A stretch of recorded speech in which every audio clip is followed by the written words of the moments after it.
Good morning and welcome to Explorers Forum on Sunday, May 2nd. Today we begin our 5-part series, Clergy Conversations, with our first guests, Alison, Halsey, and Bill Hathaway.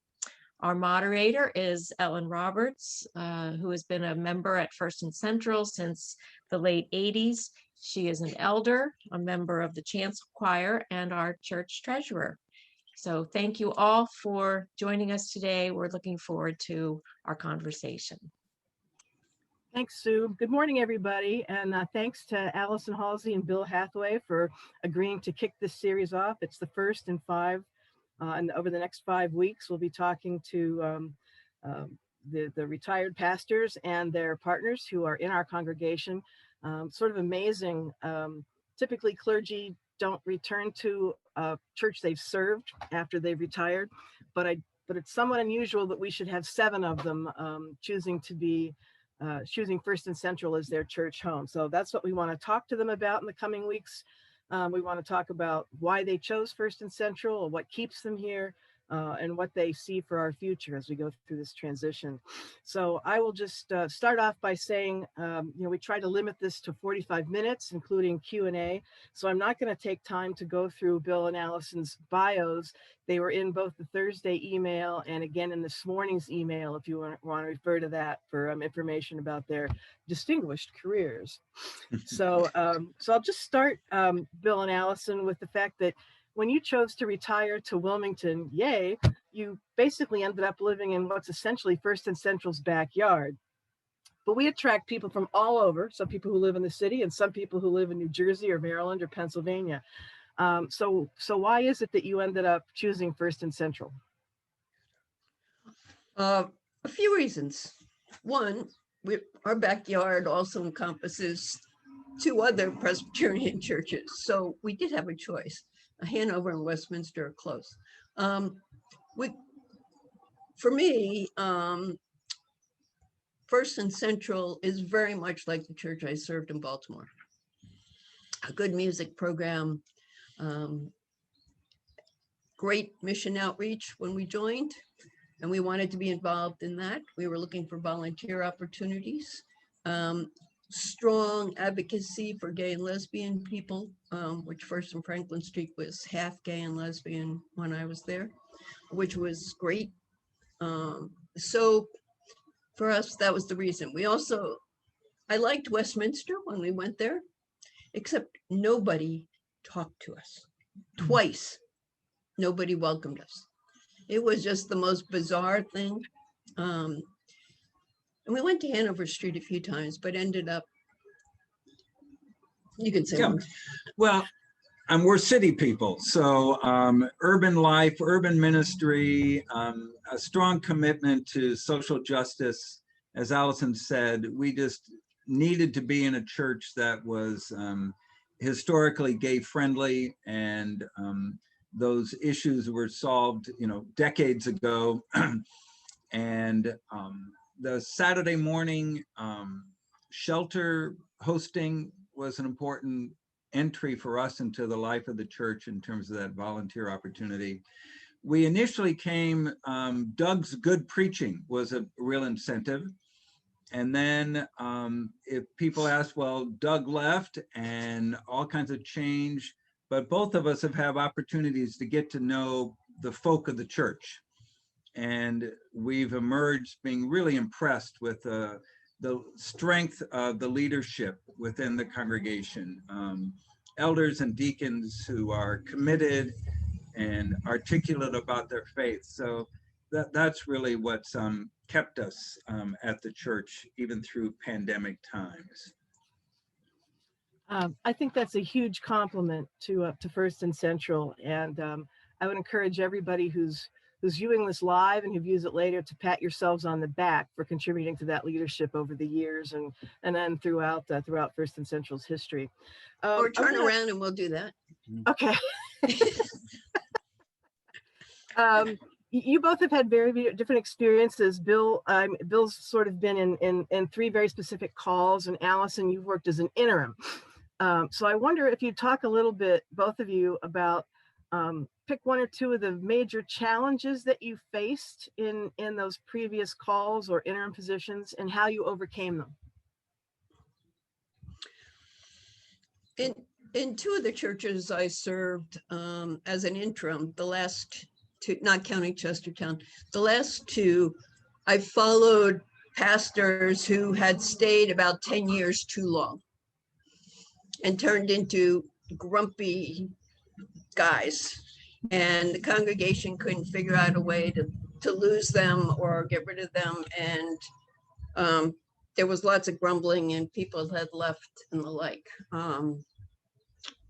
So I viewed my job as restoring faith in the pastor, as well as bringing people back into the church. So it was, but it worked. My personality in the ministry is kind of the loving, caring mother who reaches out and challenges people, but also supports them. And I'm also a cheerleader for the church. So that was my mode of operation. I got people excited about being the church again and trying new things and turned the places around. And since I've left both of them, they both hired younger women who are doing an amazing job, and the churches are continuing to do well, which is just exciting for me. But that was one, following a pastor who was not received well. It was a blessing and a curse. So I guess that's kind of. My settings were quite a bit different. I was in 19 years at First Pres Annapolis, so that's a long run, and it was very gratifying and very good. I think one of the biggest challenges I faced when I started in Annapolis, there were two. The building was all run down and worn out, and they needed to do capital drive. And I knew that there was a lot of potential of ministry and outreach within the congregation. So my first initial challenge was to extend local community service and outreach and mission simultaneous with doing capital drives. And we were successful in doing that. And I think one of the things I'm proudest of is that in multiple capital drives and redoing buildings, I never heard a single person say, oh, we're spending too much money on ourselves at the expense of our outreach. So we were able to increase both at the same time. But that was also unique to the potential that existed within a 700 member congregation that had some financial resources. As I say, the church was not short of money because it was in the people's pockets. It was a matter of motivating them to give it to the church for both operating, expanding mission, and doing capital work. So we were able to do them all at the same time.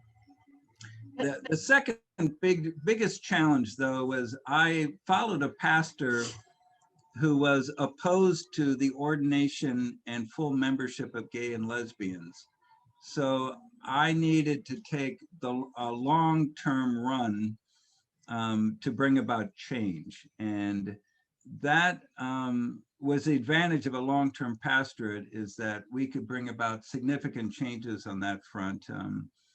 And it ended up being one of the first congregations, or an early congregation in the presbytery, to conduct same-sex marriages. So that was it took some time and transition in the congregation, but I learned a little bit about perseverance and patience and continuing to plug away. You were way behind us. I was way behind. Alison was way ahead on that at First and Franklin, but that was its history. And Alison did very well with that and was an advocate. My role was to be the change agent at the church. And I didn't get excommunicated. Yeah, that was one of the great surprises, is that as out front as Alison and First and Franklin was over the years, she never had charges brought against her. And we were a little bit baffled and surprised by that. which was just fine. But I didn't welcome it. Alison assumed that she would have charges brought against her. I think the fact that we had the full support of the Presbytery leadership was helpful in that front.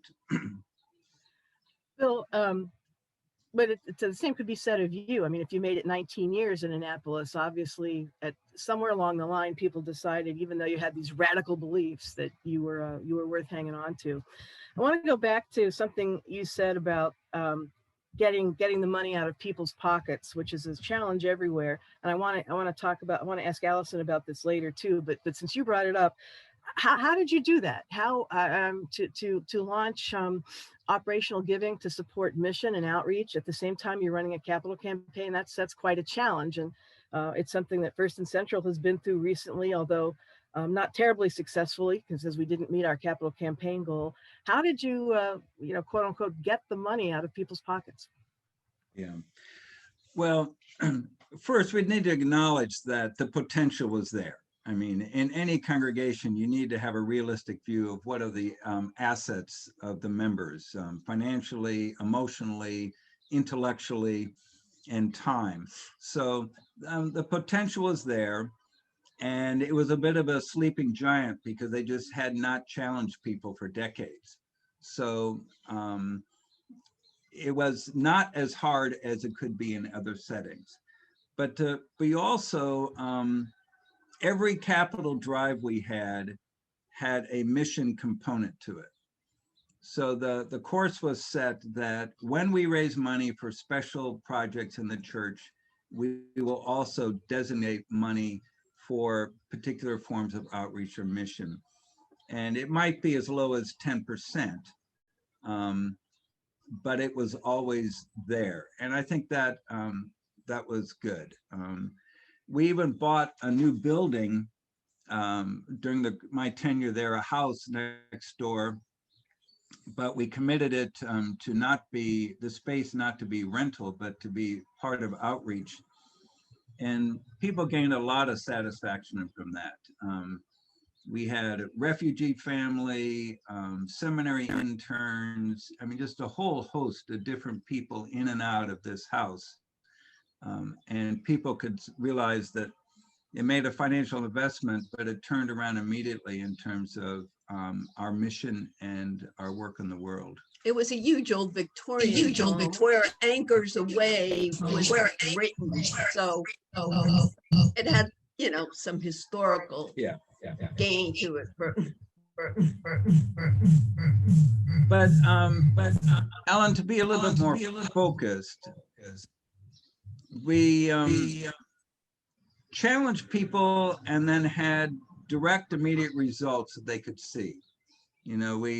We'd raise money and for special projects, but we'd immediately then turn around and hire an intern the next summer. I mean, people saw the immediate effect to both help quote ourselves and to increase outreach. So I think that was a significant part of how the motivation in giving went up. I think you've given us a great idea. We should buy the Wilmington Club. That would solve our parking problems, and we could turn it into all sorts of uses and housing and all kinds of uses. So let's put that one on the list. Alison, when you're an interim, I guess it brings a whole different flavor to stewardship. So what were some of the things that you did to encourage stewardship during some of your interim posts? Well, a number of them had not had what I'd call a proper stewardship drive for years. They'd send out the letter and invite people to give, and if they gave, fine. If they didn't, and there was no energy behind it, no excitement.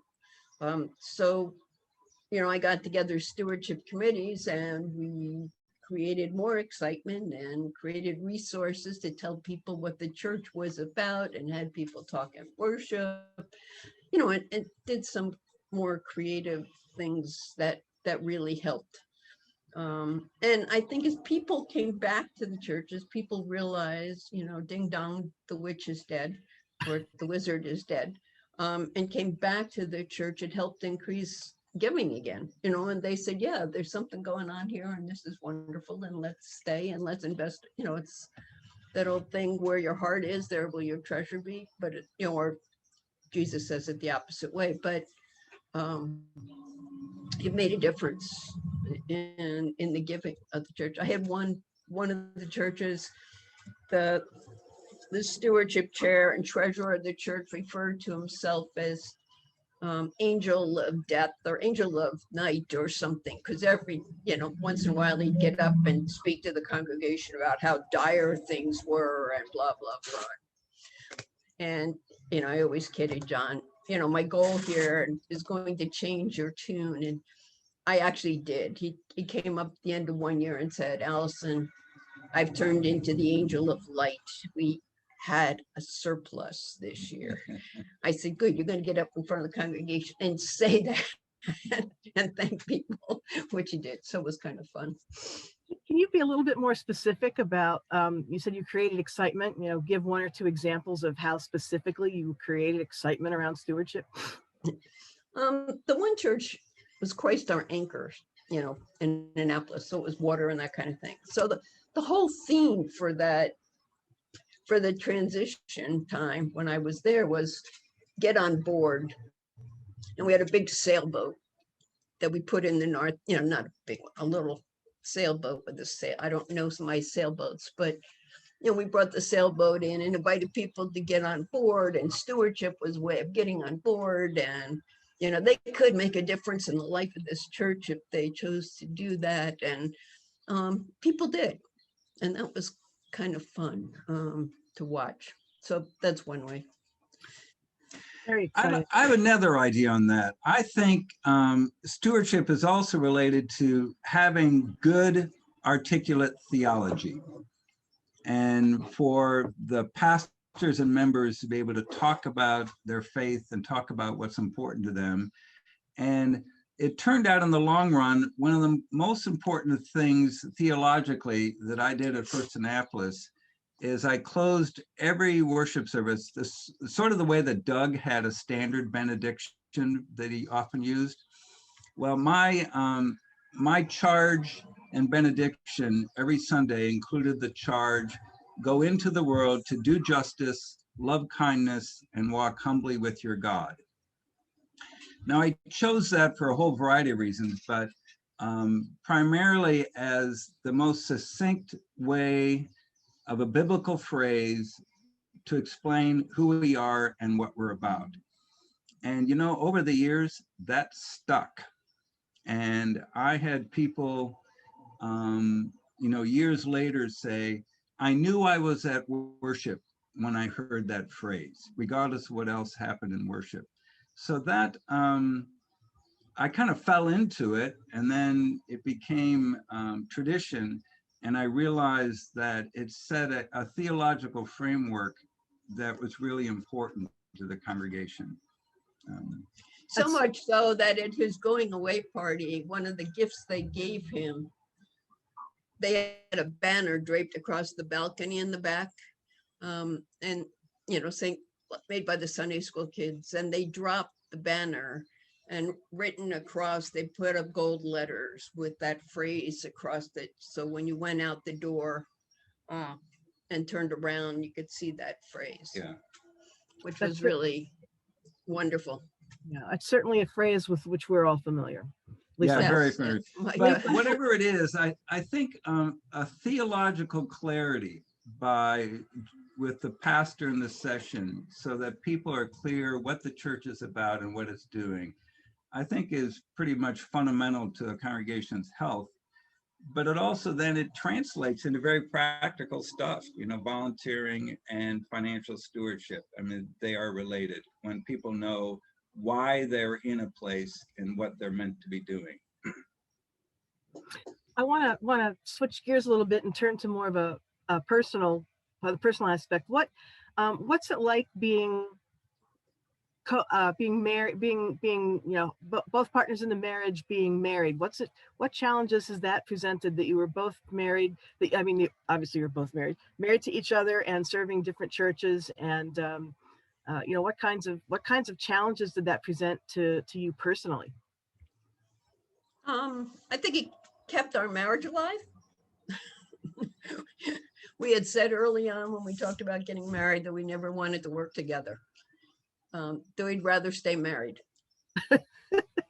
And our styles are very different in how we go about doing things. So but on the other side of that, it was nice to be able to come home and have dinner with somebody who understood the issues I was facing or problems we were having, or, difficult people. We'd say, okay, let's talk about ways we could solve this together. So that was good. We did a few things together early on in our ministry. We had a joint youth group, which was fun.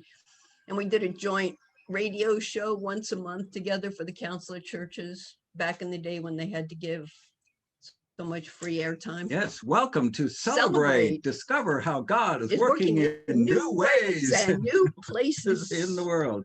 So 8 o'clock on Sunday morning. So as Alison said, we were very intentional not to seek out a co-pastorate, but we did have the advantage then to be able to pick and choose when we wanted to work on something together. So we weren't forced to, we could choose, and that was good and very gratifying. A project we worked on in Baltimore, we were really the founders of what became the center. And that was just a great piece of work that we did together, bringing an Annapolis congregation and a Baltimore congregation together to launch something new. I love the radio story. One of my first radio gigs in Cincinnati was I was on the air from midnight to 3 a.m. And then from 3 a.m. to 6 a.m. I ran the tapes of the quote unquote public service programs, two of which were religious programs, one called Powerline. I don't know if anybody remembers hearing that, but I still have the jingle in my head, you're on the power line.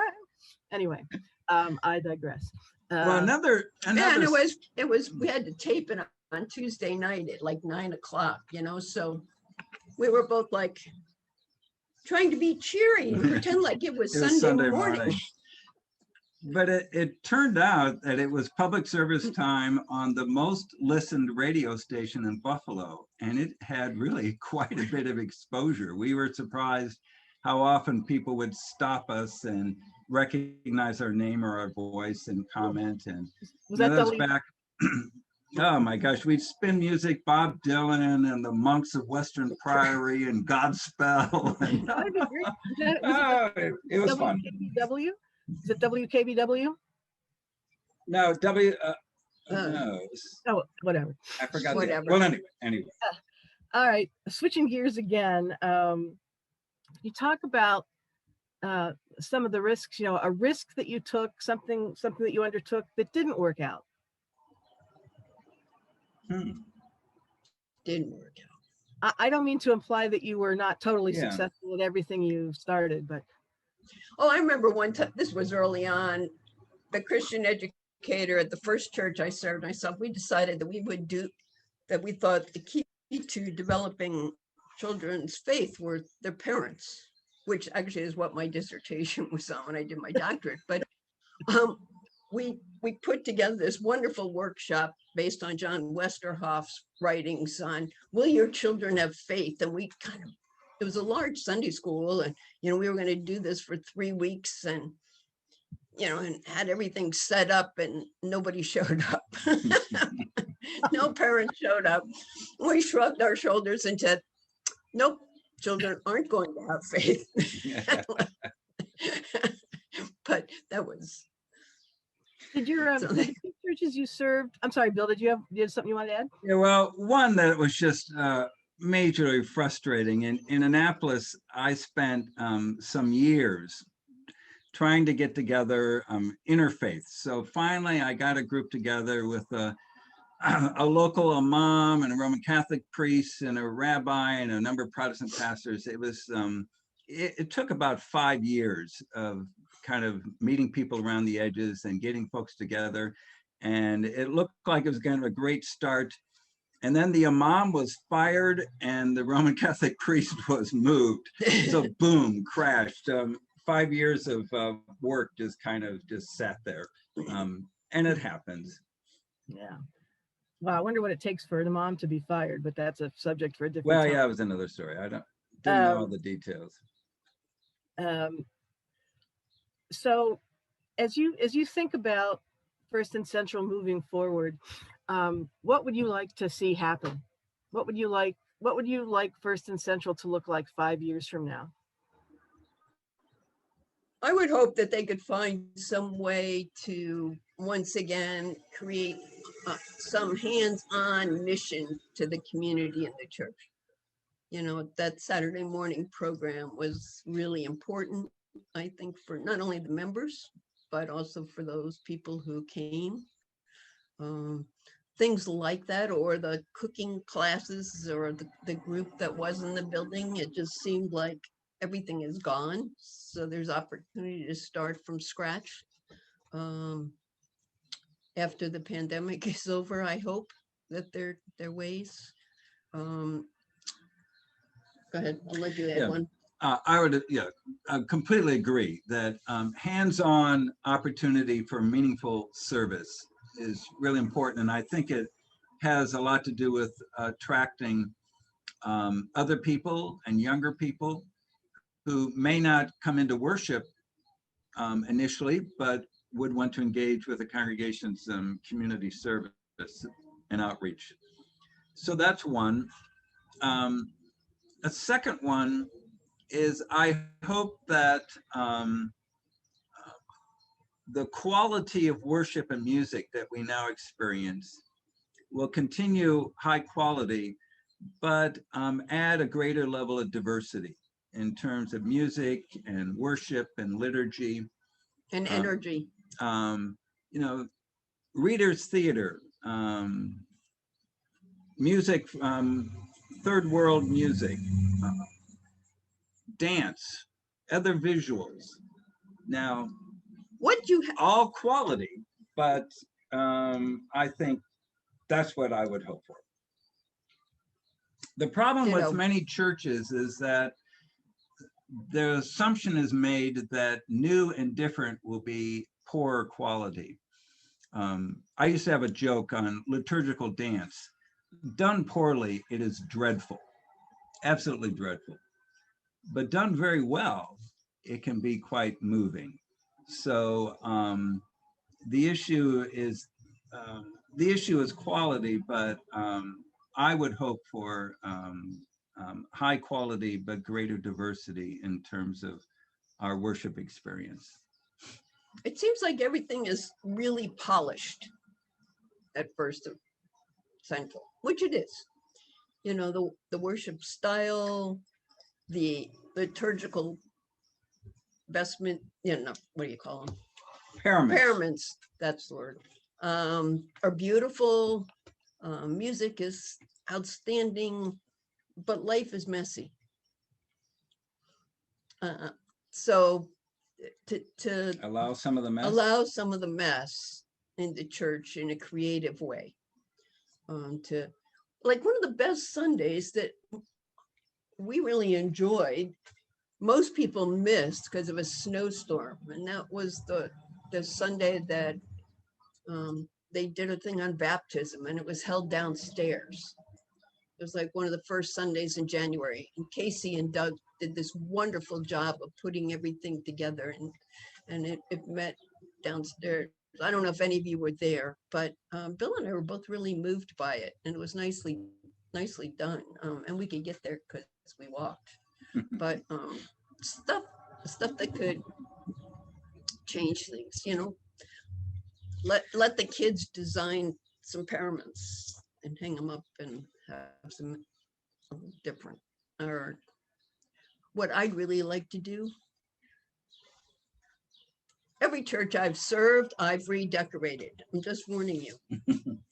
If she hangs around, it's a warning. This is a warning. Really. But you raised an interesting point. And next week when we talk to Bill and Sue Getman, Bill's retired from First Pres in Haddonfield, New Jersey, and they have a very interesting website. I mean, they have a fantastic website as far as I'm concerned. And one of the things that their website talks about is we may look formal. We have all this formal looking stuff, it's a big old stone church with stained glass, but but the message is, but we don't necessarily act the way we look. So Right. we'll try Yeah. to make a point out of. But I would like to give the sanctuary more energy. I'd really like to see it painted. What Pale color? blue. Oh, pale, nice blue or yellow, or pale goldish yellow, or just You know, to brighten it up. That's a shocking idea for many. There was a time when people wanted to paint the ceiling blue with clouds. So we'll see how. I did that in one church I served before I got there. When they first painted it, the painter was there, and an older woman from the church was sitting there, and I guess she was on the building committee. And the painter said, "Oh, wouldn't it be nice right here above the chancel to paint this pale blue with clouds?" And she said, "Oh, I like that idea. Why don't you do it?" Well, perhaps we can get, perhaps. No, I don't want clouds. You just want the Sistine Chapel, is that it? No, just pale, just change the wall coloring to give it some life. Shifting gears a bit, I was really encouraged by hearing about the gay prom and Valentine's dance. And I just thought, wow, what a marvelous expression of support and outreach. So I am hoping that as pandemic breaks, that however those contacts were made, and I don't even know who, but those are pursued. I think that would be really an important continuation of outreach for the congregation. So do you know who are the key movers behind that, those contacts? Do you know? I don't. I see David Teeger's on the class. He might know, but I think all of those things. I think everyone agrees that our building is a tremendous resource, and we'd want to see all those things resume as soon as we can do so safely. I don't know, Dr. Teeger, does anybody else here this morning know anything about who made the outreach? I think there's, we've had close connections with the LGBTQ plus community, so not a stretch to continue that. If I'm not mistaken, Doug brought it forth, and there was some communication with Yaz Waters through her school. And I know that there was a great outreach to other GSAs at schools in the Wilmington area. So David Teeger is going to talk to this, but he was the one carrying the water, at least going forward, and I think in the past. David? Well, I didn't carry much water before. It was all Doug put together a consortium of people and ended up doing a lot of it himself. But one of the key sponsors was through the United Way of Delaware, has a pride group. That's right. That is an affiliation of the gay straight alliances in the local schools. So we just have to figure out who the proper contact person is with that group. Yeah, I even told Doug that, if he continued to do that and it grew, these dances, that I'd be willing to try a youth group for the gay and lesbian, youth, or help kind of start that in some way. Fantastic. If that worked. Yeah. Well, a classic organizational principle is that you grow out of your strengths, not out of your weaknesses. And, we have a strength as a community of faith, and we can grow on that. And, the proverbial, every church wants more children. Oh, sure. But for our younger gay couples with children, for us to spread the word that this is a good, safe Christian place to raise children, I think has some real potential within that community. I think we also have to offer something. We were talking the other day while walking on the beach, that, if we kept worship at 10, kept children, have somebody there for little ones, but kept kids in worship, for the first part. And then after, even after the sermon, we dismiss kids and then have like a half-hour Sunday school program that would, while parents were enjoying coffee hour, that it might be a good thing, and it wouldn't be that difficult to do. And, just an idea, but I think we need to offer something when we go back this fall. knock wood, that will go back this fall. Yeah, yeah, whenever it will be. Lot of great things said here this morning that we can think about going forward. I'm mindful of the time, so I don't know, Madam Moderator, if we've got questions or people have comments, but now would be the time to chime in. If anybody has any questions for Alison and Bill, or any reaction to anything they've said.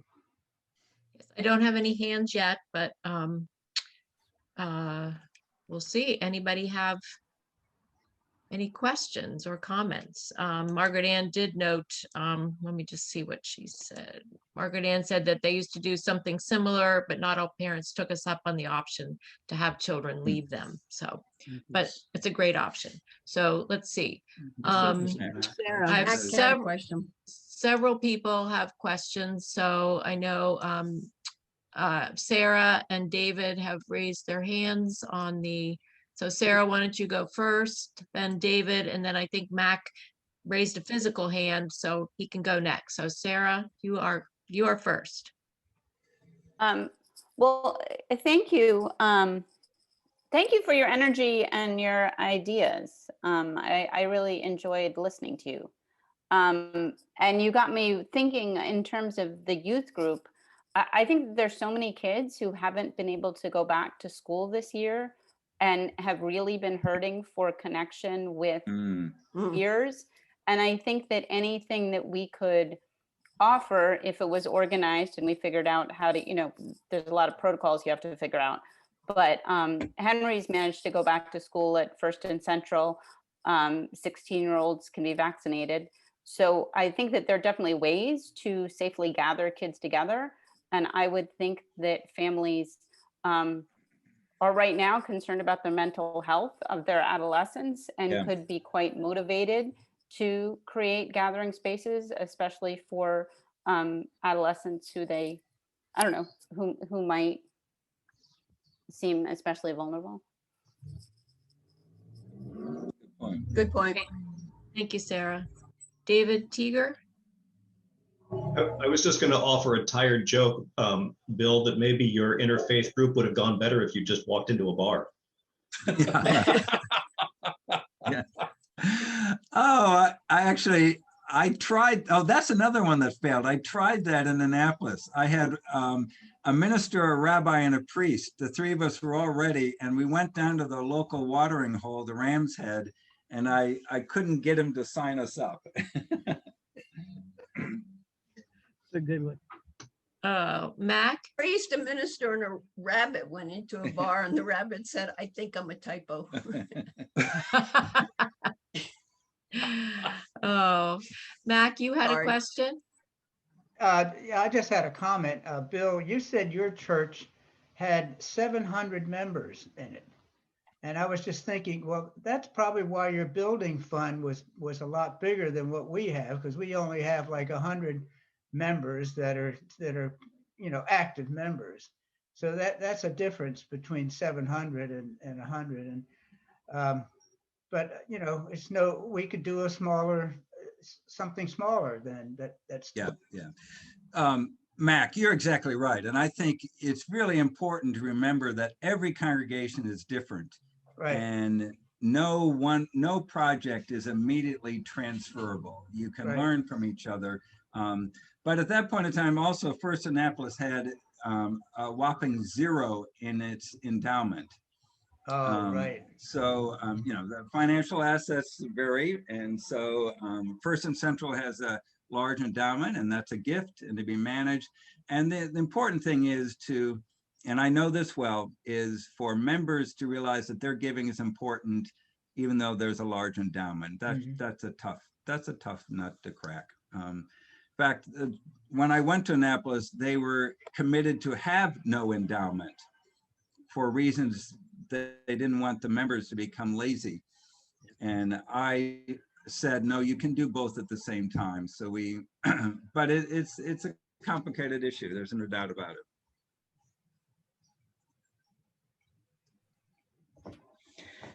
I need to add another piece that I think has been crucial in our work in the church is laughter and humor.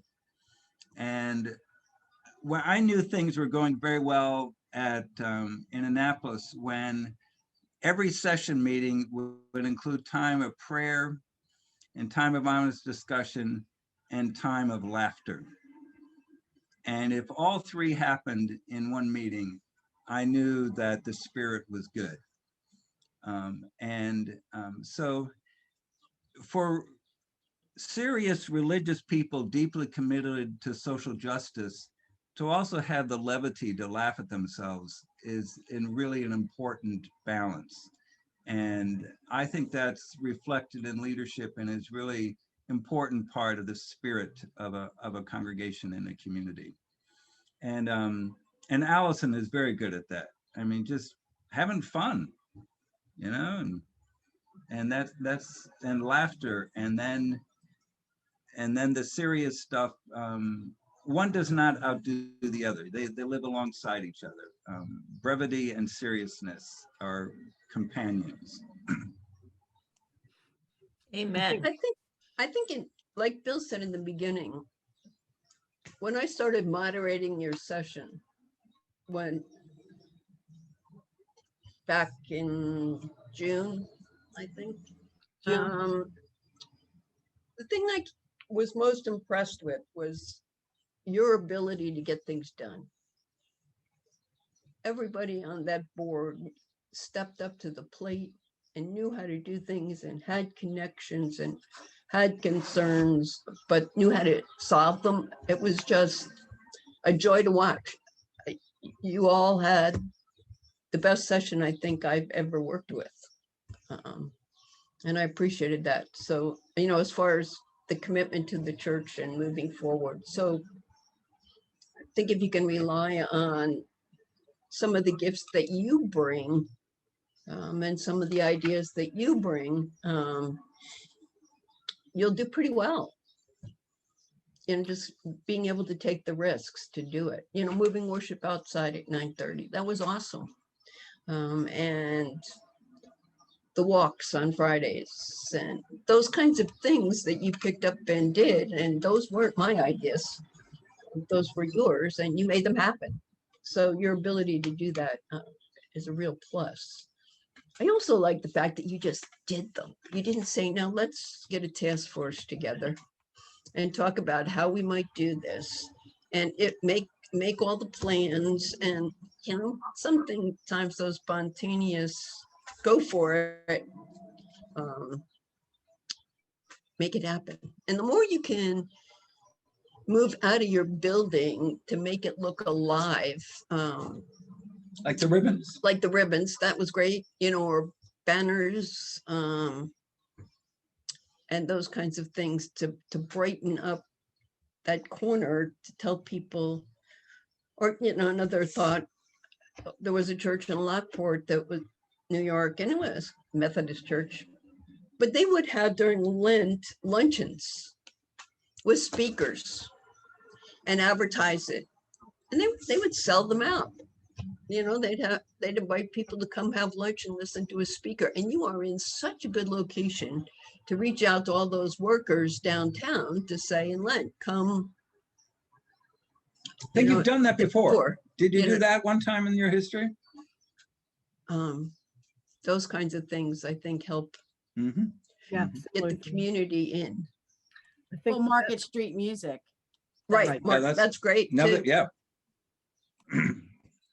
well, those are you know, thank you for your insight this morning. I think that's those are great points on which to wrap up. And I did want to add that something I inadvertently omitted from Bill's bio was his involvement in leadership on the Vision 2020 project. So I didn't want to leave that out, Bill, and I'm sorry I inadvertently omitted that.